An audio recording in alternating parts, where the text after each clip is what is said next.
a tremendous degree of power and habit. I think that, I don't know, maybe our culture, something about our culture, I don't know what it is, but we have a truly negative connotation when we assign it to habit. If you talk to a group of people and you ask them what their habits are, I'm sure the majority of them will recite something negative, right? I curse a lot. I smoke too much. I drink on the weekends. Like, I eat bad food, but habits can be tremendously powerful when they're in your benefit. And I purposely created some habits to make sure I got to what I wanted to do. Like, I created them all the time. Welcome back. I just want to get right into the episode here. We have a lot of value with Anthony, but I want to leave everybody with a mission that we're on. Before the end of November, we want to be at 100 views. We know we have a lot of listeners. They have yet to go through and do that. And if there's any price for this podcast, that is it. We grow by the grace of you. And if you could just go through, share with a friend, show some love, 5-star with a little bit of written review, that would be wonderful. We're looking at growing our audience and the impact that we can make here. Thanks so much. We love you, and let's get it. We are back in the building with another episode of the Dedication to Excellence podcast. I'm your host, Eugene Tamanpos, alongside my co-host and the brains of the operation, Dustin Reyna. What's up with you, baby? Man, it's been a day. It's good. I'm excited to dive in to Anthony over here. We're going to have an amazing podcast today, brother. Yeah, man. Is this our first, this is our second podcast of the day. Is this our first doubleheader that we've pulled? Yeah, so far we've actually got a couple, even tomorrow's a double day. Oh, man, we out here getting it. Let's go. So for those of you listening for the first time, the purpose of this podcast is to not just inspire and motivate, but to give you real actionable steps and operational strategies from high achievers who have done the things we'll be discussing with them. Because once you're excited and motivated, folks, guess what? You actually got to go and do some shit. So today's guest is a professional bodybuilder and 3-time Olympian and has leveraged that to build a dope fitness brand. He's a sponsored athlete for Live Fit Apparel, one of the hottest apparel lines out right now. And he's also a trainer and lifestyle coach. And he's not just hella buff. But the first time we met, I was impressed to learn that this gentleman is also one of the most well-spoken and mindful individuals I've ever had a chance to have a conversation with. He's actually on the verge of launching his own podcast, rightfully titled the More Than Muscle Podcast. My bro, Anthony Woods, a.k.a. A Woody with the hoodie. Hey. Welcome to the show, bro. Damn, man, that's a hell of an introduction, man. I don't even know how to follow that up. I appreciate you guys, making the time to speak with me, and I'm honored, truly honored, man. Of course, man. Of course. It's been too long, bro. This is really just going to be me and a homie catching up. So run off for taking the time. You're still in NorCal, right? Actually, man, I've spent a lot of time in Orange County. I've been in Newport for going on about like 3.5 months now. I've been kind of back and forth from Vegas to Newport. My family, my parents are in Vegas. So it's been kind of going back and forth and trying to be all places at once, Okay, so I left SoCal, and then you were like, the coast is clear. Let me go and head down. I see how it is. That's cool. You have some big shoes to fill. Right on, bro. Well, I know you and I go back a little bit, but for those of you who don't know who Anthony Woods is, why don't you go ahead and take us back to the beginning of the journey, bro? What was your upbringing like, and what was it like before you were super buff? Or were you always buff? Oh, shit. Well, man, so I'm from Tracy, California. I was born in Stockton. I grew up a lot of my early adolescence in Tracy, California, the smaller suburb, a little bit south of Sacramento. And normally a very introverted kid. I played around a lot. I was very playful, but internally I just was really lost. I was searching for a lot of things. I was dealing with a lot of depression and certain things I didn't really know how to get a hold of. I stumbled upon fitness and psychology at the same time. I had a teacher that I actually had a crush on in high school. She happened to be teaching psychology. Whatever she was teaching, I was going to be in the class. I didn't care what it was. But first day of school, she was mentioning some things, and I identified with it right away. It sounded like something I would identify with, and I stuck to it. And psychology just was something I dived into as a means to figure out who I was and how to dissect the different thoughts and behavior patterns that I had, and so that I could better understand myself. And it means to give the people around me the best version of myself I could. Psychology seemed to be the key to opening that door. And that came before the fitness? At the same time. At the same time. Yeah. I was an athletic kid, and that gave me a way to hide how introverted I was. I was playing basketball. That was a way for me to blend in. I could socialize by way of just talking about sports, talking about girls. I didn't necessarily have to be just talk about things that were in my mind. I can kind of hide behind my athleticism by way of the team. So basketball was dope. I was good at it. I wasn't necessarily passionate about it, but I was good for the time being. I got to college, and then in college, college sports is a different beast. Everyone's good in college. So I didn't necessarily possess the passion needed, to blossom in college sports in that way. I just didn't care enough. I didn't love basketball enough. There were some cats that loved basketball, and I just wasn't one of those people, and I respected that.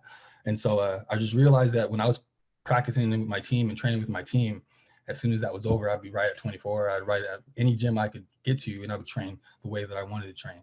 And it just was more of not even necessarily more of, but it was an absolute art form for me. It wasn't necessarily to compete with any person.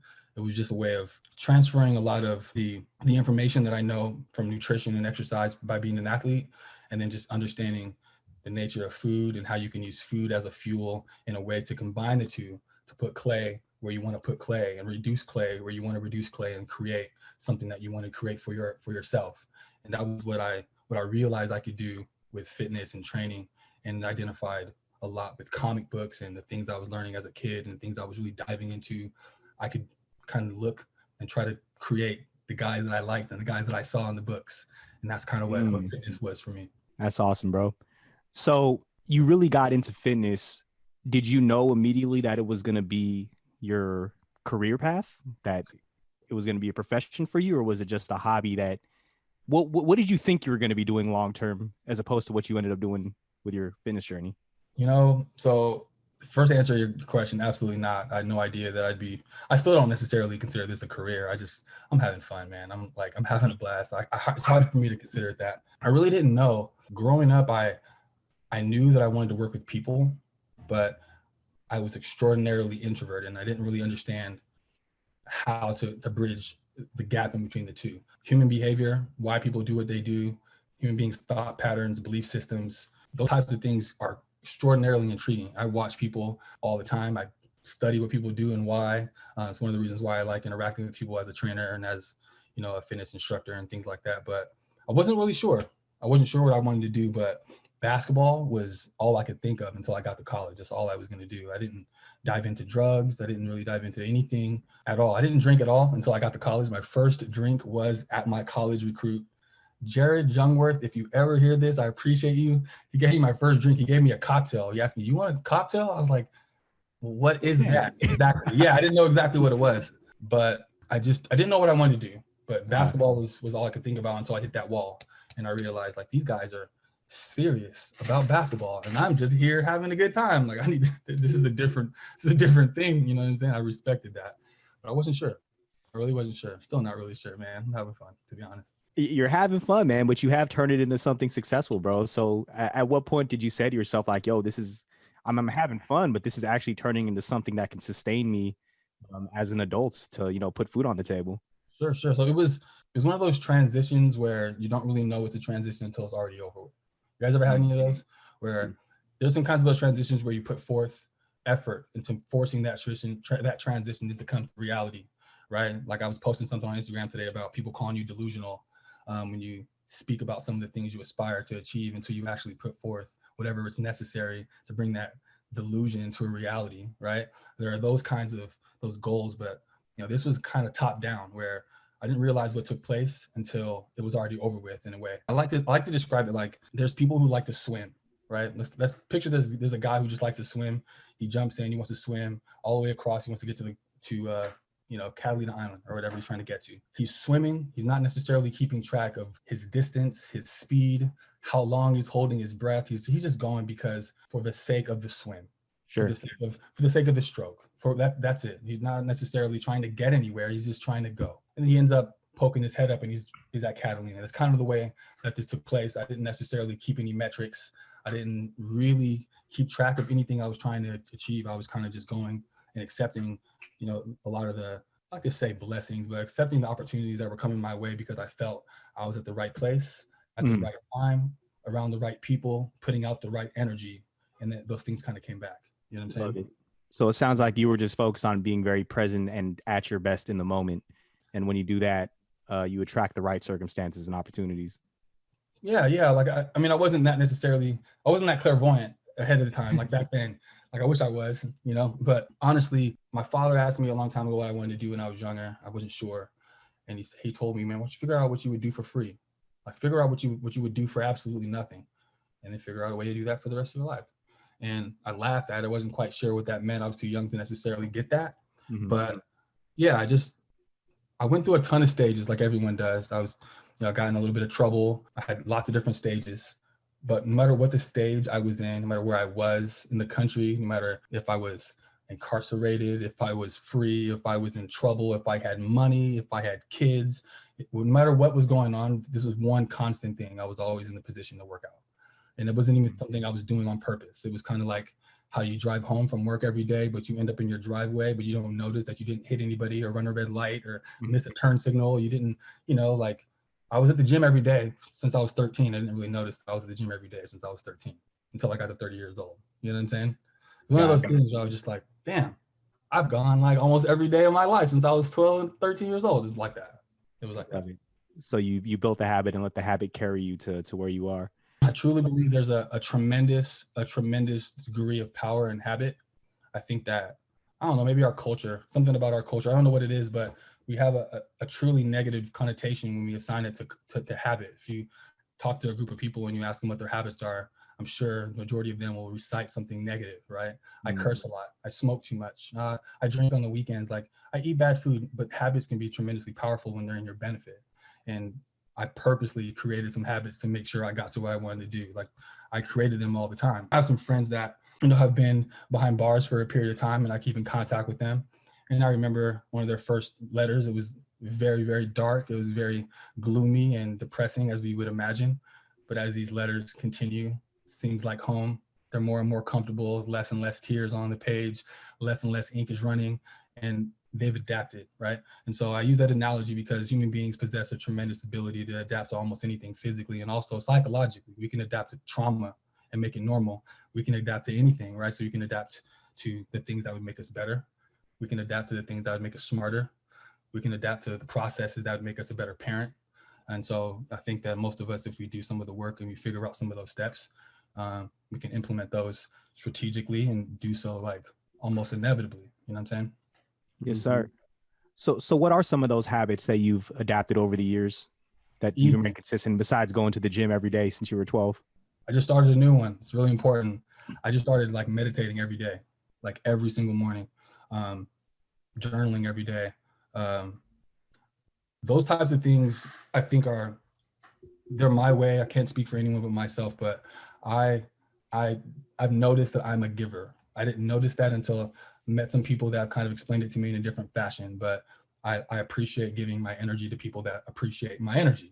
I give to you, I give to Dustin, I wake up in the morning, I'm just excited to speak to people and give my best to people. But that only happens when I have my best to give to people, right? And so a long time ago, I started doing my training partner, one of my best friends, Katie, we train every single day. And I needed some time to myself to kind of get my day going. So what I started doing was going to the gym around 5 o'clock in the morning by myself and kind of doing some stretching and getting my head together. No one's really there in the morning. And if you're in the gym at 5 a.m., you're working. You know what I'm saying? You're not in there playing around at 5 a.m. That population of people inspired me to be there early. So I would go there and kind of move and kind of do like an active meditation for myself. And that was the process that what I realized what I was doing, I would leave the gym that early. I was flowing with endorphins. I felt good. I told myself the night before I'd wake up early and go to the gym. So I was fulfilling a promise I made to myself, which to me is a serious formula for building confidence, right? I'd leave that gym. I'd be high as a kite on endorphins all day long. I was then my best self for every human being that I was encountering. And that's my principle, my morals. I feel like the people I speak to, they deserve me at my best, right? And it's my responsibility to then do the work, to then provide my best to the people around me. You know, and that was a habit that I started, and it was really, really, really, really dope. It was like one of the dopest things I did for a long time. And I squatted every day when I was doing that, and I grew tremendously in that process. Gains all day. You know? Gains all day. I love that philosophy, though. You got to make sure that you're taking care of yourself in order to give your best to others. And that's something that I see a lot of people neglect to do. They think that the change is external first, but really the change has to start within. So that's beautiful to hear. I learned that later in life, though. I didn't learn that, like, I'm learning this now, 34 years old. I'm learning to begin to put myself first in some regards, so then I can put the people I care for right after that, you know? Yes, sir. So when did the bodybuilding journey kick off? When did you decide that you were going to be an Olympian, and what was that process like? That's an interesting way to ask that. Well, so I was training in the gym, like I said, since I was younger. I emulated everything I saw. Lee Priest, Dorian Yates, Chris Cormier, all these guys, Sean Ray, these people. I emulated how you would have kids that were playing basketball and they would like stick their tongue out like Jordan used to do.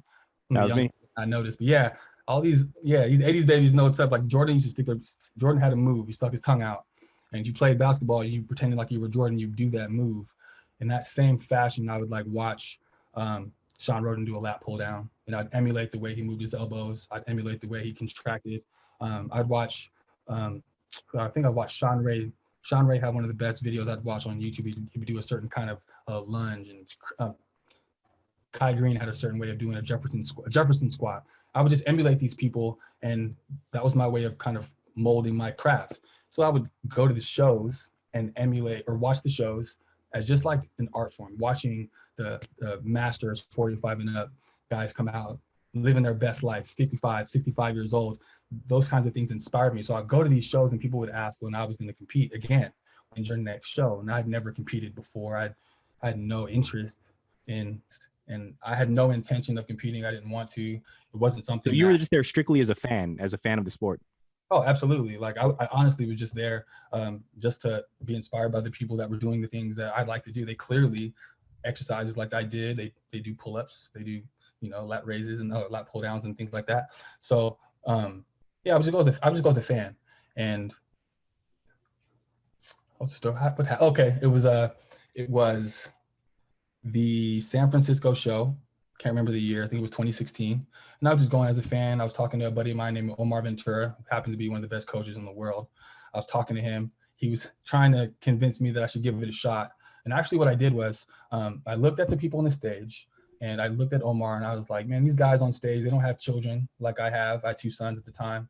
I had one son, one on the way. Phoenix wasn't born yet.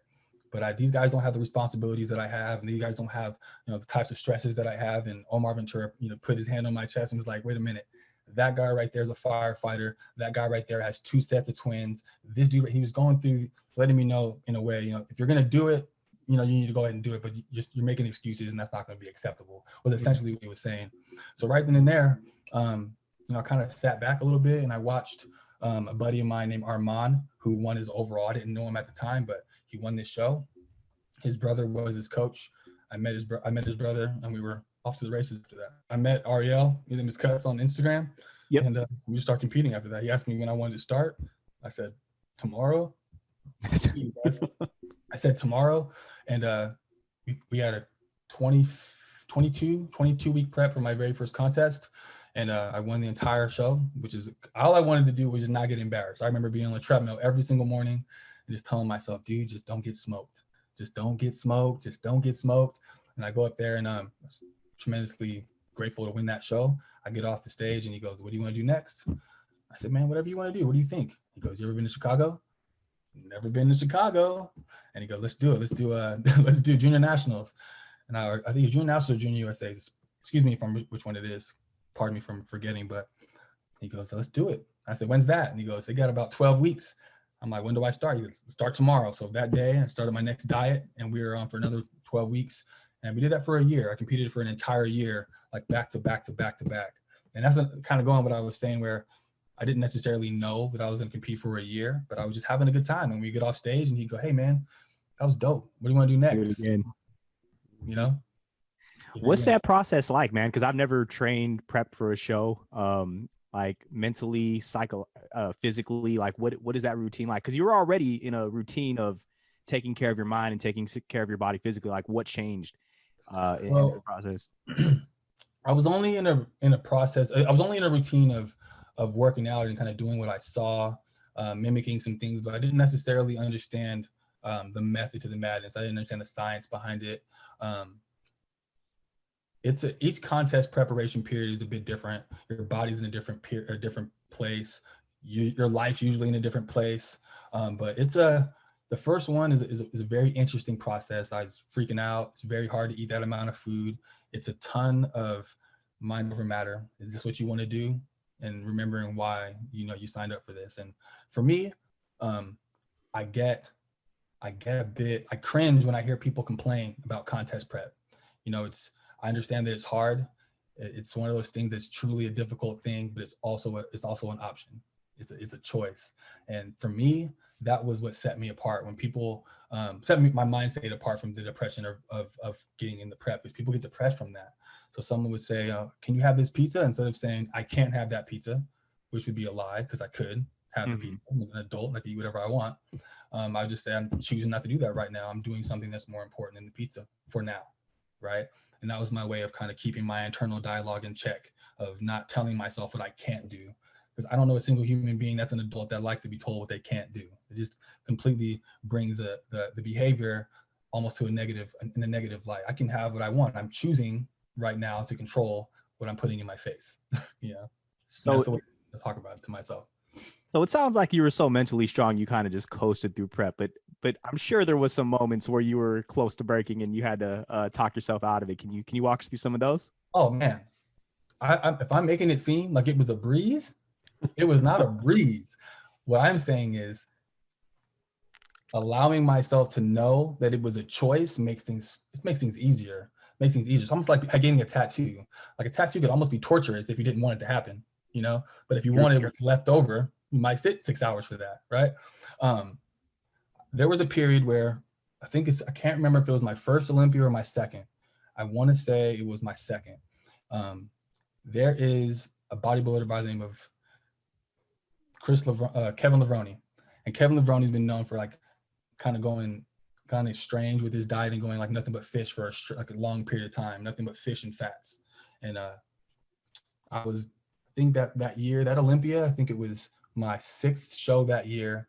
And usually when you peak your body for contest prep, it's a difficult thing to replicate that look over and over and over again. It gets more and more difficult each time. And so usually you have to kind of pull some things, how do I say? You got to get creative with your nutrition to kind of figure out a way to replicate that look each time you get on stage. It's like drying clay. Once it's dry, and then trying to heat it up, trying to wet it and like get it molded again, and then dry it again, and then like getting it wet. It's hard to do that over and over. So I say that to say the means that my coach and I, what we did was usually we go keto, which is, no carbs, which is proteins and fats. But for this period, I think it was about 2 weeks, we went no carbs and no fats at all. So it was just proteins. And so I woke up in the morning and I had an hour of cardio on an empty stomach, which is fasted. And then I would go downstairs and have 11 egg whites. And then I would go to the gym and I would try to train on fumes. And then I would have another hour of cardio. And then I would go home and have tilapia. It was like 7 or 8 ounces of tilapia. And that was pretty much my meal. If I remember correctly, it was just a very strict diet. And I remember honestly having to talk myself through each step on the Stairmaster, just trying to commit my mind to making sure that my knee lifted up and making sure that my foot hit the platform. That's all I could think about each time. Like I wasn't worried about how much time I had left over. I wasn't worried about how tired I was or the contest or even what my name was. It was just make sure this knee is lifted and this foot hits this platform. Make sure this knee is lifted. Make sure this foot, like that was the process for about 45 minutes straight. Super rough. That was rough. The mind is capable of some pretty amazing things. Oh, absolutely. It's a tremendous thing. If you can control it and then allow it to work for you, and you can, not to say it was the healthiest thing, but I absolutely was in control, I was absolutely in control. I'd like to know, what are some guilty pleasures that were just so tempting sometimes you just had to exit the room? Oh man, let's see. Okay, so truthfully, I'm going to say this first. Truthfully, I'm not a foodie. Like, I just don't have like that kind of emotional attachment to food. Sometimes I wish I did. I wish I could enjoy it the way I see some people enjoy it. But having kids and watching your little kids waste food is like, oh, geez. And like, I just wanted like a handful of Cheez-Its sometimes, like just a handful, or like my kids love those Capri Suns, stuff like that. Like what I would do for the PB&J, just an old school ass, nothing special, man. Just throw some PB on that shit. I just wanted, and having my kids like eat a little bit and like leave it on the plate. I'm just like, dude, if you don't eat that, eat the whole thing. Just that kind of thing. Yeah. That was rough. That's awesome, man. So would you say that your psychological training has played just as important role in this whole process as your commitment to fitness? Because I mean, there's a lot of people out there who are into fitness, but I feel like what has given you the edge is you've also focused just as much on the mindset behind it. Yeah, I think, well, for me, it's hard to answer that, but for me, the fitness is the psychological part for me. Like, I literally have learned some things in the gym that have taught me how to conduct myself outside of the gym. Like I practice, for example, I like to talk about like self-talk. Like your internal dialogue to me is something that can be like your biggest asset, your biggest friend, your biggest ally in life. How you speak to yourself, the way that you encourage yourself or lack thereof. And so I understand that in life is, I truly believe this, my perspective is there's few things you can actually control. You can't control the weather, can't control how people feel about you, can't control a lot of different things, but you can always control your effort, your individual effort. Mm-hmm. And when I train, I'm honestly just, I said no pun, but I'm exercising the memory of I can control what I can control, nothing more, nothing less. And that's some of the things that's one of the virtues that I like to remember. I remember that in the gym. It's a practice that I remember in the gym. That's awesome, bro. Back to the prep period for getting ready for a bodybuilding show again, because I find this fascinating because I've never done it. Maybe I should just so I can experience it. And, if you know any good coaches, let me know. But but so every time I hear somebody going through this prep, I feel like I'm hearing the weirdest things. Like, yeah, I had 12 egg whites for breakfast and then some 7-8 ounces tilapia. Sure. Who determines that? How do you figure that shit out? Like, can you dissect that science a little bit? I mean, I know that's why a good coach is important, but like, what is your method to evaluating somebody? Sure. Well, I mean, for my coach, we had a lot of different trials and errors, not even really errors, but just trying and figuring out what foods work for different people. Some foods bloat people, some foods kind of, dehydrate people. We have macronutrients, we have micronutrients as well. We also have like, hormonal responses to foods, allergic reactions to foods. Lots of different foods respond differently to people in bodybuilding. Foods are tools. Your food is a tool. That's all. It's not supposed to taste great. If you need a crescent wrench, you go grab a crescent wrench. That's exactly what's needed for this application, right? So for us, we needed egg whites. That's what was necessary for the application. My coach and I, we're a team. He calls the plays. I run them. I don't necessarily question them, but I understand that egg whites and tilapia are very low fat foods, and we needed a high protein, low fat diet. The measurements, he works with that, and I check with my coach every day when we're in contest prep, and he makes those adjustments literally every 2 hours or every 24 hours. I'm sorry. I check with them every morning, and we make those adjustments every morning. So, he can just look at you and say, "Hey, we need to change this in the diet." Is that how? Let me tell you the true story. True story. Very first contest prep, I was nervous. I think I was like 2 weeks out of my first show. I was in a very stressful state. I was around a bunch of I was in a place where I just couldn't rest. My hormones were going crazy. When you stress out and you don't sleep, you have a hormone called cortisol. Cortisol raises, that's your stress hormone, right? So obviously I didn't sleep all that great. I woke up the next morning. He looks at me in a photo. He calls me immediately and he goes, "What time did you go to bed last night?" And I'm like, "Huh?" And he goes, "You didn't get much sleep? Have you been arguing? You doing okay?" Like he just started grilling me within just from a photo for the night before and the next day. Yeah, you could definitely tell. Absolutely. That's insane, bro. That's a true story. Shout out to Cuts, man. This is why Cuts is killing the game right now. I do my best. I've gotten busier as the years have gone on, with business and things like that. So I do my best. But please believe it. When I slip, he is absolutely aware. He's absolutely aware. That's why the importance of mentors is you can never understate that. Dude, you said it. Always a student. Always a student. I learn something every single day, nonstop. Love it. Let's transition a bit. So you've built a name for yourself, being an Olympic bodybuilder, and I'm guessing that's what kind of got you all the attention and maybe the following and the base and whatnot. So you've gone on to successfully leverage that into other endeavors. Let's start talking about some of the business moves you've made ever since, building a bit of a platform for yourself in the bodybuilding scene.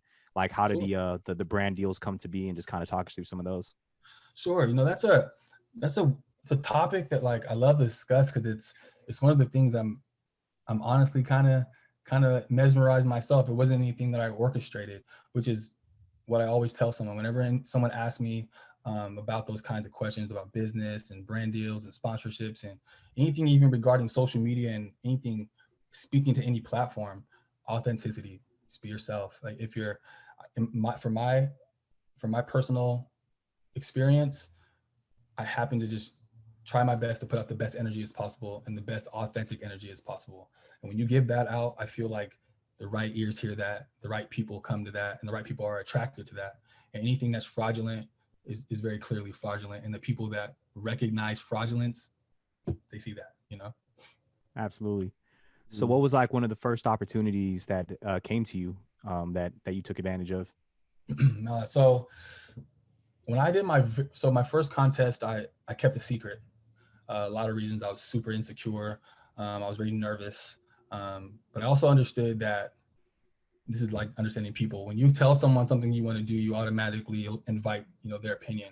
They'll tell you what they think, whether or not you invited it or not intentionally. So, hey, I think I'm gonna get glasses. Oh, you should get these. Oh, really? What kind? Like, I knew this process was gonna be internal, and so I chose to keep it a secret. But I told a couple of people, and one of the people I told someone who told another person who owns a clothing brand called Blown Gear, and a guy named Isaac Helm, who I met way before I'd ever thought about. This is during the period where I was going to the shows. Wait, hold up. What did you say? What that secret was, or did I miss that part? What's that? You said you told a couple people a secret, or you had. No, I told the people that I was doing a contest. Oh, got it. Okay. Yeah. You kept it a secret. That's what you said. I didn't want to tell anyone. Yeah, I didn't want to tell anybody. I didn't want anyone to tell me what they thought. I just wanted to just tunnel vision this up. Sure. And so I told a couple people I trusted, and one guy let it slip. Not a big deal, but he let it slip. And he told it, and it got back to a guy named Isaac Helm, who's a very good friend of mine. Shout out to Isaac. And he owned a clothing line, very old school, very respected clothing line in Northern California called Blown Gear. And so I knew Isaac from during the period where I was just going to these expos just as a fan. I had my sons. One of my sons. I was just going as a fan, and I met him as the owner. I didn't know that he was the owner, and we kind of just had a good rapport, kept in contact. Years later, I get a phone call. I'm in the movies. Isaac Helm calls me. I see the phone. Shout out to the movies. Remember the movies? God dang. Anyway, yeah, I remember. God dang it. Remember the popcorn? Back in the day. Okay. Back in the day. Back in the day, last year. So I see the phone call. I run out. Isaac is a respected buddy of mine. I call him and he goes, "Hey man, I heard a secret. I heard you in the contest. How would you like it if I sponsored your clothing?" And so that was the first opportunity I had. And that was maybe like 8 weeks before my first contest. Nice. And then what ended up happening with that? Are you still partnered with them, affiliated? Oh no, that was I think we partnered for maybe like 6 months or so. It wasn't anything super how do I say? It wasn't anything like long-term deal. It was yeah. But it was my very first experience with working with a brand, understanding what they wanted from me, representing something bigger than myself, other than a team. It was our sports team. It was just a different feeling for me. I was understanding that I could maybe do something with this, and it was my first opportunity representing something with my physique. That was my first time. And then from that point forward, did you become a little bit more intentional about seeking opportunities like this, or did that just kind of open up the floodgates for more people to approach you? I'm trying to think for a sec. I guess what I'm trying to figure out is what is the Anthony Woods business model? Because you built a dope platform and it looks like you're having a great time. Man, you know what? I hope I don't disappoint anybody when I say this, but I'm honestly, the only thing I purposely do intentionally, this is the truth, is I purposely just try to give out the most positive energy I possibly can. If you ask anybody that knows me personally, that's what I try to do. I can't necessarily say I plan these things, but if I want to represent a brand, it has to be a feeling where I can align with what they represent. I have to know that it's who I am. It's representative of me. The value is mutual. It has to feel right. You know what I'm saying? I hear you, bro. No, it makes absolute sense. I mean, when you focus on the right things and you focus on putting the right things out there, the universe is an echo and it's just going to come back, 10, 100 fold. So, Yeah, no, that really, it's like I'm searching for the more complicated answer, but really, it I really want to is. give you one. I want like give me something like I'm trying to answer it right for you. But that's beautiful, bro. I mean, if it truly is that simple, like focus on being the best version of you and putting the best out into the world, and good things will come back to you. I mean, that's really a whole formula right there. Well, I'll say this. There are times where, you know, you want to put forth some plans, right? Some idea of direction where you want to go. And there are times where I've done that. And I definitely do that to this day. It's a little wider. I have bumper plates on my lanes, if you know what I mean. But the most remarkable experiences I've had thus far have seriously come from a fork in the road that I can look back at in hindsight, where I can say, I could have turned away and said, I don't have the time to talk to this person right now. I'm going through something. Or let me give this person, let me be the person I'd want to be talking to, right? Mm-hmm. Or let me be the person that I think that this person needs to hear, needs right now, or in some fashion. And somehow, in some way, that person ends up being an opportunity, or that person ends up leading me or teaching me something or showing me something or an experience that just opens some doors psychologically or even emotionally for me where I wouldn't have experienced that otherwise. And that's where I say, I just attribute a lot of the things I'm fortunate from, it's just being a little more aware of who I am and wanting to put out the best energy I can, no matter what, every single day. Love it, man. Talk us through some of that, because you are a coach, so you do work with a lot of people who come to you for advice, and I'm sure it starts with fitness, but as much knowledge as you've obtained over the years, I'm sure you've really helped people through a lot of their other challenges in life. Like, walk us through what your mindset is when I'm coming to you as a client saying, "Hey, Ant Woods, these are my goals. Like, what do I do? Like, how are you approaching that?" That's a hard question. Man, I love these questions, man. First things first, I understand that when you're training a person, you're training the person, and I just like to connect with people. I'm a really difficult person to offend. Um, I don't judge anyone in any way for any reason. I've had some pretty interesting jobs where I've been exposed to certain walks of life where I just don't judge anyone. So I'm always eager to learn the person, learn their why. They say learn their why, but honestly, learn the motor, like learn, understand what's going on with them. Because usually it's something that's internal. It's not a physical thing for the most part. And so, just being vulnerable with them and learning who the person is. And a lot of times people approach me with some type of, I'm a human being, man, so usually I like to give a little bit of vulnerability first and show that I'm a human. I bleed, I tie my shoes like everybody else does. And I most definitely have stresses too. And so usually that, deflates a lot of the wall that they may be there potentially, and just figuring out who they are. And the physical stuff, the training I can do on a handstand underwater. So learning the person is easy. It's like, that's where I go to first.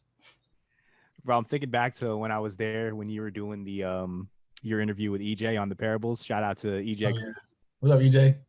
Yeah, and I'm thinking back to, like, bro, I remember the first time I saw Anthony doing a podcast, thinking to myself, like, first of all, this dude's hella smart. Second of all, I feel like working out. So I'm kind of getting that feeling right now, like, bro, I need to get on A Woods level. Oh man, I appreciate you, dude. Yeah, no, for sure. So walk me through the partnership with LiveFit, because LiveFit is an awesome brand, and I've looked up to Randall for a while now. So yeah. Whenever I see you doing some stuff with him, I'm like, oh, that's super cool, man. So how did that come to be, and how are you managing that? Of course. Shout out to Randall. So again, this was probably 2014 or 15. I met Randall through a buddy of mine named Tori Woodward, who was Randall Pitch's very first athlete for LiveFit. So Randall Pitch was selling t-shirts out of his trunk, and offered a sponsorship to Tori. They linked up. I knew Tori from back then through some mutual friends, and so I met Randall at an expo as a fan. Like I was a fan, no intentions of competing, absolutely no knowledge of what a sponsorship was. This is like when Instagram was like beginning to turn over. Like it was a long time ago. Fan Flex was still shaved head and still super yoked up, and I met him through Tori Woodward, and we just connected like minds, and we had good energy, had good convo. And anytime I would see Tori or see Randall, I'd make sure I would say what's up, and likewise. But like I said, nothing planned, nothing orchestrated. I just happened to jump into competing because I just wanted to give it a shot. Did pretty well in the first one. rode the wave until I figured out that, maybe I can do this Olympia thing, and gave it a shot, and it worked out. I got I got a phone call from Randall. He goes, "Hey man, I think I want to bring you along. Can you come down to Huntington?" And dropped everything I did and shot down there, and the rest is history. And how long has that been now? It's been a little over a year. So that's all I got to do to be a lifted athlete. I just got to go be a Olympian real quick. Man. All right. So here's the roadmap, bro. I'm going to need you to train me. Let's do it. I can go be an Olympian.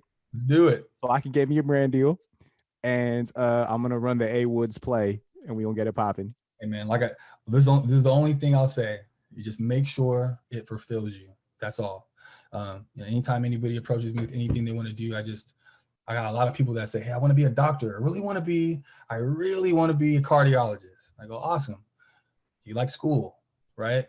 There's tons of people that will tell you they want to be, at this, this pinnacle or this mountaintop, and they don't even like climbing. You know what I mean? Oh, wow. You know what I mean? Like, that's deep. I like training. I like training more than I like competing. I like training more than I like the Olympia. I like working out more than I like medals, more than I like trophies, more than I like Instagram, I like climbing. You love the process. I like climbing. I just happened to, I got there because I like climbing. If you don't like climbing, you gotta like climbing. You know what I'm saying? You know what I'm saying? Like, if you got a goal, if you got your goal, and you can kind of dissect the processes necessary to make that goal a reality, or hopefully an inevitability, like, you gotta like the work. If you don't like the work, the goal is a dream. Really, Exactly, man. So speaking of process, what other things do you have in process? I know that you also have other deals, right? I think I saw something on your Instagram page. You're endorsing another, was it not a supplement brand, but the other thing you got a discount code for up there. Oh, I'm all about like music. Music is a very, very big deal for me. I don't really do much without it. And so I got these dope ass deal with Beat Kicks, constantly changing up the little styles on my headphones. I'm sweating all the day on my beats. I'm sweating constantly. So got hooked up with those and constantly rocking different ones. And that's a dope deal. I enjoy that. I enjoy music. How many of these come across your table, like these offers to do things, and what's your process like for evaluating who you partner with? Sure, I get offers here and there. I get offers here and there. And the first thing, that I like to assess is this something that I feel like that I identify with? Can I be authentic with this? Would I use this? Have I used this? And do I feel confident standing behind this? And do I feel confident that this company can represent Ant Woods? More importantly. And so, I have to feel it. I have to have a good vibe, and have a good conversation with whoever is behind the social media management side of things. Got you. What inspired the podcast, the More Than Muscle podcast? Oh man, very cool question. Lots of things, dude. Lots of things. I found a very comfortable place being the quiet dude that posts pictures and can write some things on Instagram. I like literacy. I enjoy reading. I enjoy speaking, but I definitely have a very private side. I keep a lot of the intricate and a lot of personal and a lot of the intimate things in my life to myself. And so I was invited to do a podcast, and I recognized that I listen to podcasts all the time, and I learn a lot from podcasts. When my headphones are on, listening to tons of podcasts. So I was invited to do one, and I realized that I enjoyed speaking about the things that I was asked, but it was a way for me to step outside of my comfort zone. Yeah, absolutely. And I had a good feedback from it, and it was a good experience all the way around. It felt right. So it was just one of those things that just felt like it was time to do. And I didn't know what theme to do. I didn't know what to do about it. I didn't know what to say, but I knew it had to be me. And I understand what I appear. I understand that very well. I've worked very hard to create something. This is my art form, the same way that, you can paint something and hang on your wall. I feel like I wear my art form, but I definitely believe I'm much more than that. And even though I absolutely grateful and thankful and humble for every single thing that's come by way of my affinity to train and work out and everything, under that umbrella. But like many people, I have so much more to me than how much I can train and, my body fat percentage. And I know some people, some extraordinarily talented people, but also some very emotionally intelligent people and some very intricate people that feel the same and that have some dope characteristics about them that not very many people know, because they're being awarded and celebrated for some other things that are also important too. Sure. And so this podcast is going to be exactly that. It's just going to be having some people that I know and people that I don't know at all, that are well known for some stuff, but under the surface, man, they got some mind-blowing characteristics that I'm absolutely excited to share. That's Love awesome. it. Taking Now, that lateral move. Yeah, it's got to feel right. I'm a part of the social media community. I'm very happy to be there. But we all know there's tons of fraudulence and there's tons of fake things, tons of people pretending to be things they're not, tons of things pretending to be people that they are. And so my due diligence, I understand that I have a community of people that I influence, and I take that influence more seriously than I could even begin to tell you on this podcast. I have children that watch what I do. They watch everything I wear, watch everything I say. They watch how I move my hands when I talk. They watch everything. And so understanding that, I understand the nature and the importance of being influential. And so if I'm going to stand behind something or even create anything on any platform, it's going to be authentic. And I feel like this podcast is going to be the perfect opportunity to display that. Can't wait, brother. Appreciate it, man. I know you're in the process of enjoying the climb, but just kind of trying to project forward as much as you can. What does the top of that mountain look like for Anthony Woods down the road if you had to make an educated guess based on what you know about yourself and the direction your life's headed in? What's that legacy going to be? Man, doing some soul searching on this podcast. I appreciate it, man. Never a bad time for that. I'm addicted to just being like a good light. This podcast, I have a feeling, is going to be pretty dope. I have a really good feeling about it. I've been doing a ton of diving psychologically inside of myself and doing a lot of reading, doing a lot of journaling. I might have a project that might be coming to light pretty soon, surrounding that idea. I'm at the point in my life, dude, where it's about how many people I can help and how many people I can touch in the positive ways. That's my currency right now. Okay, but I'm gonna dig that a little bit deeper there. So, what does that look like though? Because we know you're gonna influence people, but is it gonna continue to be in the fitness world? Are you gonna potentially step aside and completely do a podcast or a nonprofit? Like what? All the above. I truly understand the nature of like how important bodybuilding and training is to me. Not necessarily competitive, but just training. I'll always do that as long as I can. Super excited to step aside from training and bodybuilding and get into something else. Absolutely. I'm not in any way tied to the idea of Ant Woods is a bodybuilder. I'm absolutely not. I do so much more than that. You're writing a book, aren't you? That's what's going on right now. I would absolutely like to. I have somebody in my ear that's been trying to get me to do it, and I think I might. But you got good thoughts. You write already. You're very introspective. I mean, I think that'd be a good move, bro. I appreciate that endorsement, man. I'm gonna take that extraordinarily serious. I like that. I appreciate you, dude. Your opinion is important to me. I appreciate that, man. It's because every time I look at you, it makes me want to hit the gym. So it makes me want. Hey, I makes me want to hit the gym. Let's do it, man. Let's go. Bro, it's a funny story if I may share. So the last time I actually did train with you, I had injured my shoulder playing basketball because I was trying to do those like trick layups you see on Instagram now, like with T-Jazz and whatnot. So I was practicing those, messed my shoulder up, so it was in pain. The next day was supposed to be my very first boxing lesson that I had signed up for, and I was not about to miss that. So I'm like, all right, I know my shoulder's messed up, but I'm not going to miss this boxing training session because I've been wanting to do this. So I go in there, I box, screw up my shoulder even worse. The following day is when Anthony Woods comes to town, and EJ's like, yo, bro, we're about to go work out. Let's hit the gym. I'm like, I can't say no to a workout session with Ant Woods. Bet, let's get it. We get there, and I'm like, great. So what we working out? And this dude is like, shoulders. I'm like, fuck. Goes every day. So I still remember I'm doing a press, and my shoulder's dying, but you come and like spot me and help me up. And I'm like, bro, I can't do this right now. Got you. You got me. Yeah. But my shoulder was hurt for like a month after that. But Did we you good die? now though. Did you die? But did I die? I did not. I did not. I think one of my shoulders is lower than the other shoulder now, but it's all right. We'll figure that out. So That ain't nothing. ain't nothing. Got surgery for that.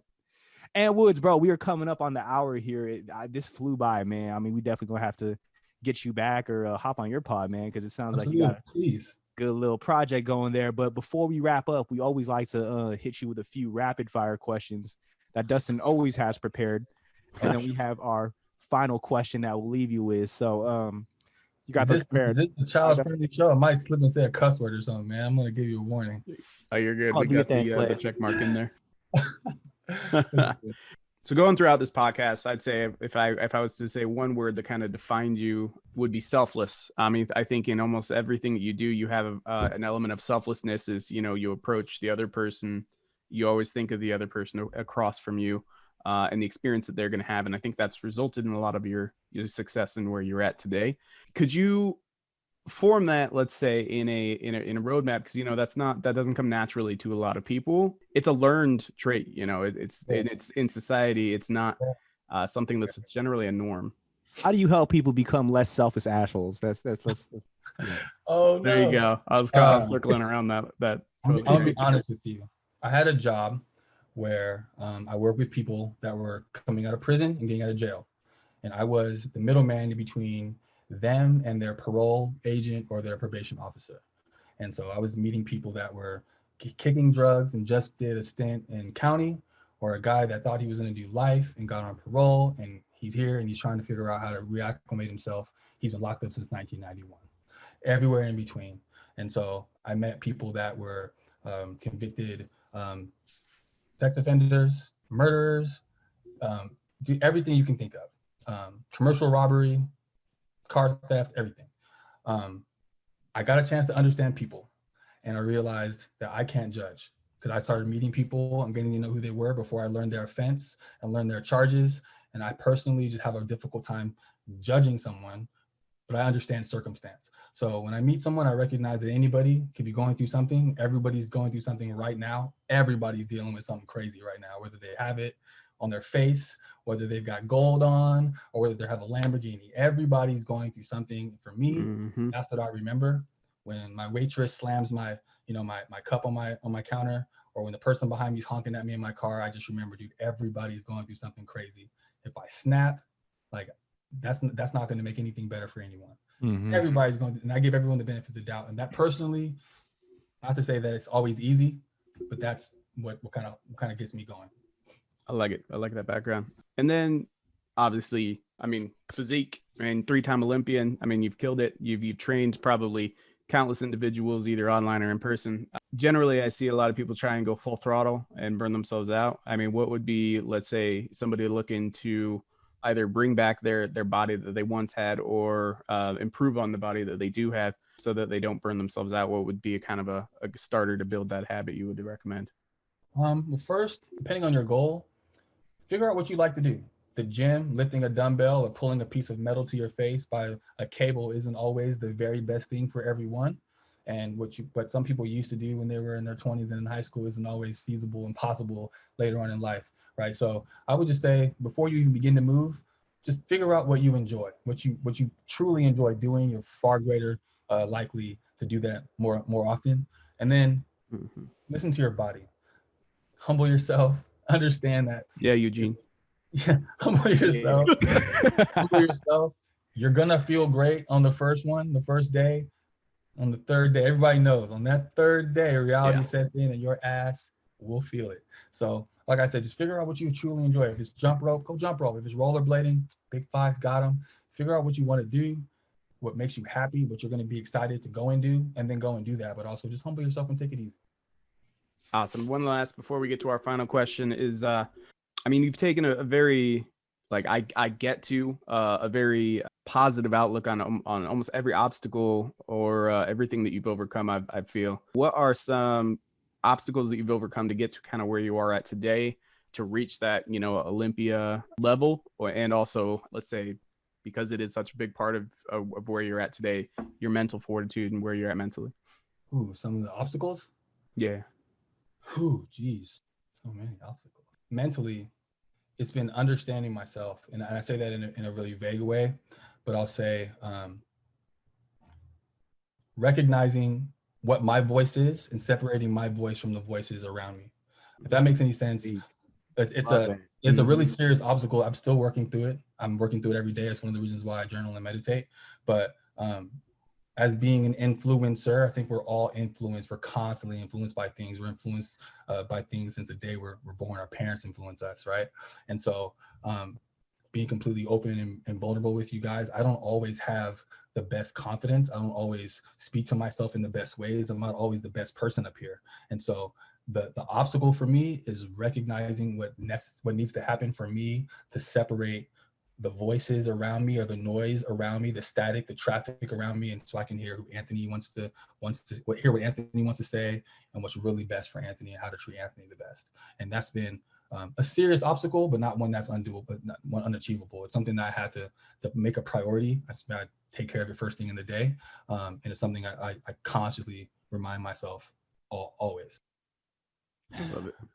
Bro, your podcast is about to be fire. I can't wait for this shit to drop. Man, I Yep. appreciate that, dude. That means a lot, dude. When's the tentative drop date? They got about a week or two, man. I don't want to missay it wrong because I'm bad with numbers and I'm bad with dates. Chase Tuning, I love you guys. Everybody in the Operation Podcast, you guys are amazing. But yeah, man, it's pretty soon. I'm super stoked. Sometime within the month of November. Absolutely. I will. Be sure to let us know, man, so we can shout you out on the pod. But Respect before we that. let you go, hey Woody with a hoodie, Yeet. we got our last question for you, brother. The one we leave every episode with, the one that I think you're gonna drop some heat on. Oh So shit. we are the Dedication to Excellence podcast. So in your words, Mr. Anthony Woods, what does it mean to live a life dedicated to excellence? What does it mean to live a life dedicated to excellence? So that's a very loaded question. I think first and foremost, it means being open to learning, right? I think once you think you know everything, that very moment you officially know absolutely nothing. And so I think being open to learning and being open to being exposed to things that you're not aware of is your first step. Figuring out what fulfills you, recognizing the difference between happiness and fulfillment. I know a lot of people who are happy that, are depressed at the same time.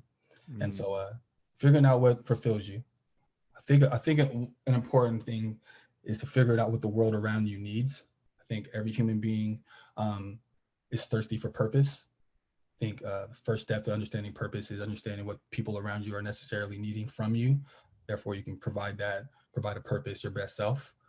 Got to take care of yourself. So I think combining those things, figuring out a way to take care of the people around you, feed your family, earn some money, not straying away from your moral compass, doing the things that you can sleep at night, knowing you're doing the right thing, wake up in the morning, look yourself in the face and be able to stare at yourself and know you're doing the right thing. All of those things I think are key ingredients to living a life dedicated to excellence. Your version of excellence. I think a lot of people, I hear and I feel that a lot of people have a blurry line between success and having monetary gain, being rich and that being successful. I think there are a lot of very rich people that aren't successful at all. I think there are some people that have no money, two nickels rubbed together, but their family loves them, their kids love them, they're sharing love and giving love at all times, and they're extraordinarily successful. So I think understanding the difference between success and having lots of money, truly being happy, I think you'll be living a life of dedicated excellence. Love it. And we can go ahead and leave it right there, folks. We got an Olympian / psychologist / life coach in the building, Anthony Woods. Where can they find you, brother? How can they follow the journey? Man, I'm not the best at everything, but I'm going ham on Instagram at ANT_WOODZ. That's at Ant Woods. Tap in, man. Hope to hear from you guys. I'm a nice guy. I'm a little big sometimes, but I promise I'm nice. Holla at me. And use his discount codes to order Lift Fit apparel, because I've definitely Save some money, man. Let me help you save some money. Exactly. I've definitely used that code many times, and I will use it many more times until I am a Lift Fit athlete. I'm going to keep speaking that into existence. Well, Hey Woods, thank you so much for being on the pod. On behalf of Dustin and myself, we appreciate you and appreciate everyone who's been continuing to listen, show love. We are flying up the charts, folks. So keep leaving the reviews. keep subscribing. We putting up some numbers that we launched on October 27th, so it's been 3 weeks. So the love has just been absolutely appreciated. Y'all keep it coming. And with that, we will catch you all in the next episode. Tell a friend about it, and y'all stay blessed. Peace.